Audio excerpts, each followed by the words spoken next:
faut se réveiller, c'est l'heure d'aller à l'école. J'ai pas envie. Allez, faut se lever, faut aller à l'école. Non, j'ai pas envie d'aller à l'école. Tu n'as pas envie d'aller à l'école? Est-ce que tu t'es déjà demandé à quoi ça sert, l'école, et comment grandissent les enfants ailleurs dans le monde? Tiens, au Sénégal, par exemple.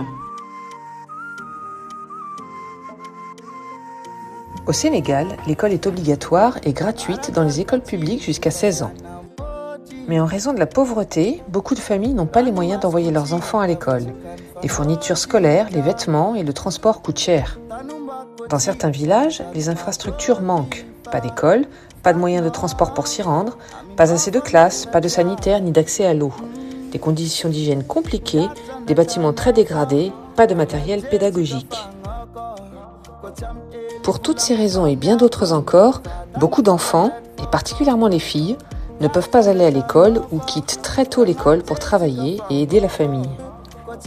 Apprendre, développer sa curiosité et sa capacité de réflexion, s'ouvrir au monde, avoir le choix de son avenir, tout ça n'est plus qu'une réalité inaccessible pour de nombreux jeunes Sénégalais. Et si nous pouvions faire quelque chose pour donner à ces enfants une chance de pouvoir suivre leur scolarité jusqu'au bout et avoir un meilleur avenir? La Sénégazelle, c'est une course qui passe de village en village pour distribuer des fournitures scolaires dans les écoles. Depuis 20 ans aujourd'hui, la course passe chaque année dans les mêmes villages, apportant aux enfants et à leurs professeurs le matériel nécessaire pour suivre une année scolaire entière. Grâce à cette course et au matériel apporté par les coureuses, l'assiduité et le taux de scolarisation des enfants a augmenté dans ces villages. Plusieurs associations se sont unies pour inscrire une équipe de 3 coureuses, les Angels, qui partiront le 21 février au Sénégal avec des fournitures scolaires qui ont été fabriquées et récoltées grâce à un formidable élan de solidarité partagé par de nombreux établissements. Je suis Patricia et je travaille chez Equatio, association formation et métiers. Valérie, chef de service à la maison d'enfants Concorde. Bonjour, je m'appelle Sabine, je suis conseillère en gestion de patrimoine. J'ai créé mon entreprise il y a 3 ans sur Marseille. Avec mes amis Val et Patricia, nous nous lançons dans une super aventure qui s'appelle la Sénégazelle et nous avons besoin de vous pour ce beau projet. Et vous avez été nombreux à vous mobiliser. Nous avons d'abord passé des soirées avec les enfants et les adolescents des MEX du domaine d'Oroué, Concorde et de la Reynarde pour échanger sur l'importance et l'utilité de l'école. Grace, maîtresse de maison née au Sénégal, a raconté pourquoi elle a dû quitter l'école très jeune dans son pays.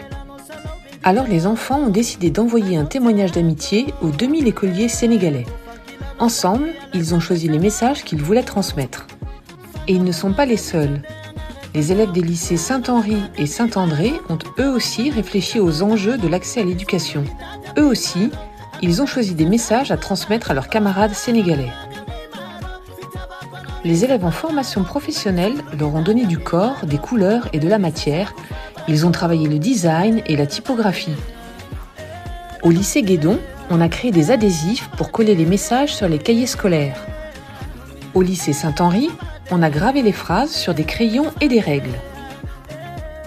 Ainsi, chaque écolier sénégalais recevra non seulement des fournitures, mais aussi une pensée amicale de nos jeunes.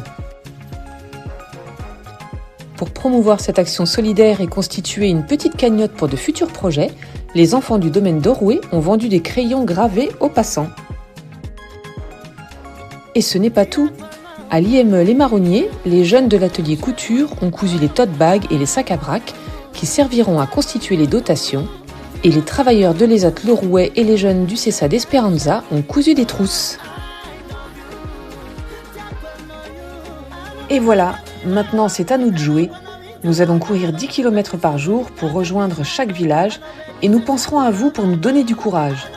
Nous sommes très fiers d'être vos messagères. Merci à chacun d'entre vous pour votre contribution. Nous avons hâte de vous retrouver pour vous raconter cette belle aventure et vous rapporter les sourires et les messages du Sénégal.